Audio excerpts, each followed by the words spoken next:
చాలామంది చాలా మాట్లాడారు. కొంతమంది ఎమోషనల్ చేశారు, కొంతమంది నవ్వించారు, కొంతమంది వాళ్ళ స్టోరీస్ చెప్పారు.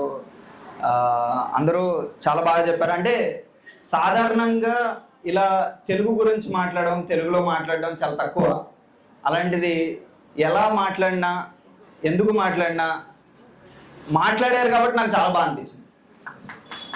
సో ముందుగా రంగస్థలం ఈ పేరు నాకు ప్రశాంత్ చెప్పగానే నాకు చాలా బాగా అనిపించింది. ఎందుకు అంటే సాధారణంగా రంగస్థలం అంటే మనం నాటకాలు వేసే స్థలం అనుకుంటాం.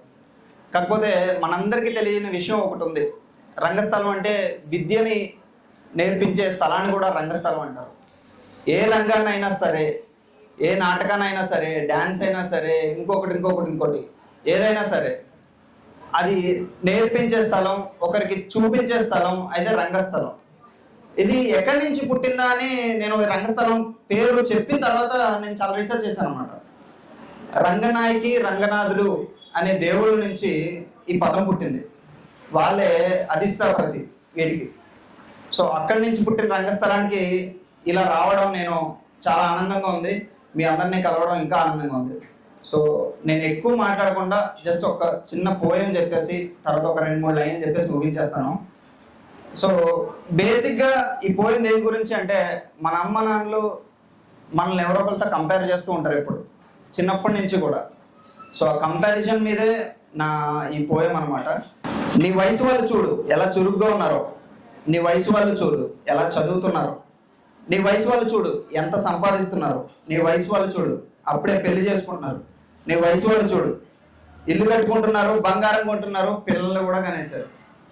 నా వయసు వాళ్ళు చూస్తూ బ్రతకడానిక నన్ను పుట్టించింది, నాతో ఓనమాలు దిద్దించింది, నన్ను చదివించింది, నన్ను పెంచి పెద్ద చేసింది.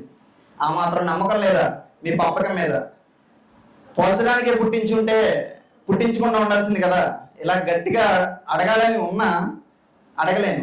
ఎందుకంటే ఆ మాత్రం అర్హత లేదా వాళ్ళకి, ఆ మాత్రం అనకూడదా పెంచుతున్నందుకు, ఆ మాత్రం కంగారు బాధ్యత ఏమైపోతారో అనే భయం ఉండకూడదా గారాబం చేసినందుకు.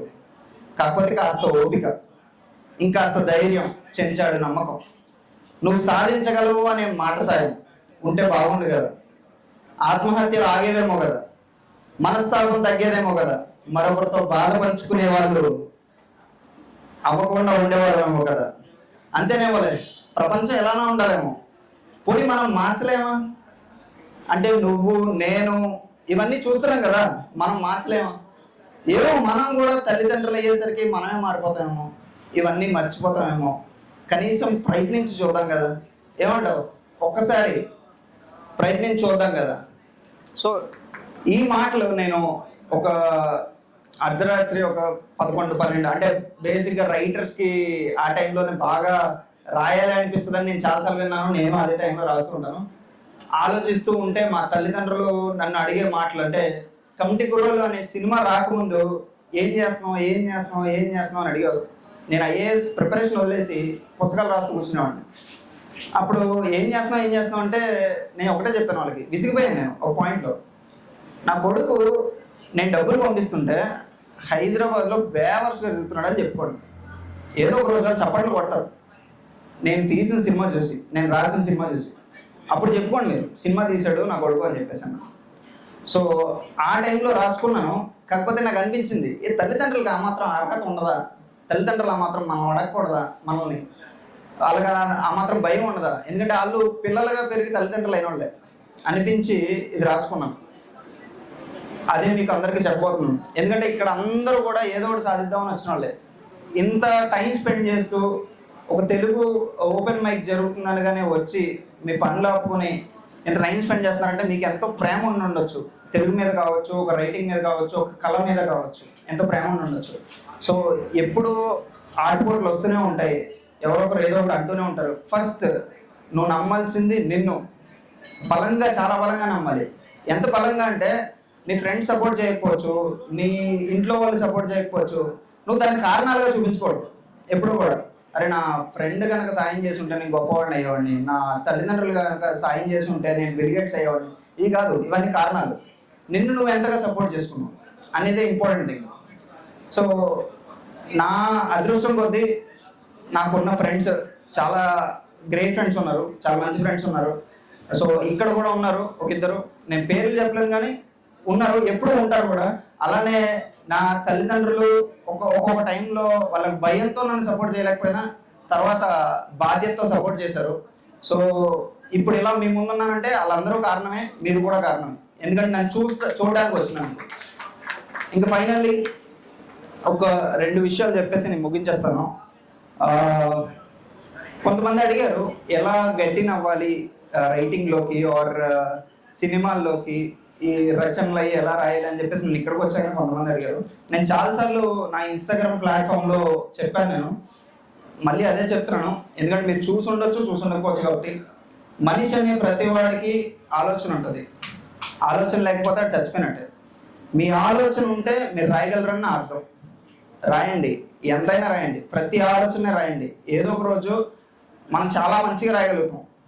మీకు రాసి ఎవరన్నా చూస్తే ఇది ఏమన్నా అనుకుంటారేమో ఇలాంటి భయపడదు. ఎందుకంటే నేను చెప్పాను ఇందాక, మిమ్మల్ని మీరు నమ్మాలి. ఫస్ట్ నమ్మితే మనం ఏదైనా చేయగలం. సో రాసి మీకంటూ ఒక గొప్ప ఫ్రెండ్ ఉంటాడు. చాలా వాడు నువ్వు తప్పు అయితే తప్పు అని చెప్తాడు, కరెక్ట్ అయితే కరెక్ట్ అని చెప్పాడు. అలాంటి వాళ్ళకి చూపించండి. వాళ్ళకి నచ్చితే మీరు ఇంకో మెట్టేయండి, ఇంకొక అడిగేయండి, వెళ్తూ ఉండండి. వాళ్ళకి నచ్చలేదు అనుకోండి, ఎందుకు నచ్చలేదని సరిదిద్దుకోండి, అంతేగాని ఆగిపోదు. సో నేను అదే చెప్పాలనుకున్నాను. ఆలోచన ఉన్న ప్రతి ఒక్కరు రాయగలడు. మీ అందరికీ ఆలోచనలు ఉన్నాయని అనుకుంటున్నాను. మీరు అందరు రాయండి. మళ్ళీ ఇలాంటి ఈవెంట్స్ వీళ్ళు రంగస్థలం వాళ్ళు కండక్ట్ చేయాలి. మీరు అందరూ రావాలి, మీ ఫ్రెండ్స్ని తీసుకురావాలి. ఇలాంటి వాళ్ళకి మనం సపోర్ట్ చేయాలి. సపోర్ట్ చేస్తే ఇంకా ఇలాంటి అభివృద్ధి అవ్వడానికి చాలా స్పేస్ ఉంటుంది అన్నమాట. బేసిక్గా మనం ఒక పబ్ అని అదని ఇదని వేరే కల్చర్స్కి అలవాటు పడుతున్న ఈ జనరేషన్లో ఇంతమంది ఇలాంటి ప్లాట్ఫామ్కి రావడం అనేది చాలా గొప్ప విషయం. మనం ఎంకరేజ్ చేస్తూ ఉంటే ఇలాంటివి పెరుగుతూ ఉంటాయి. పెరుగుతున్నప్పుడే పుస్తకాలు చదివే వాళ్ళు పెరుగుతారు, పుస్తకాలు రాసే వాళ్ళు పెరుగుతారు. ప్రస్తుతానికి ఇప్పుడున్న జనరేషన్లో నేను చూస్తున్న వాళ్ళలో పుస్తకాలు రాసే వాళ్ళు చాలా మంది ఉన్నారు, చదివే వాళ్ళు తగ్గుతున్నారు. సో పుస్తకాలు రాసే వాళ్ళు పెరగాలంటే మనలాంటి వాళ్ళు ముందుకు రావాలి. చదివే వాళ్ళు పెరగాలంటే మనలాంటి వాళ్ళు ముందుకు రావాలంటే ఇలాంటివి చాలా కండక్ట్ అవ్వాలి. So hats off to Rangasthalam, thanks to Prashant and team and Rangasthalam team, thanks to everyone.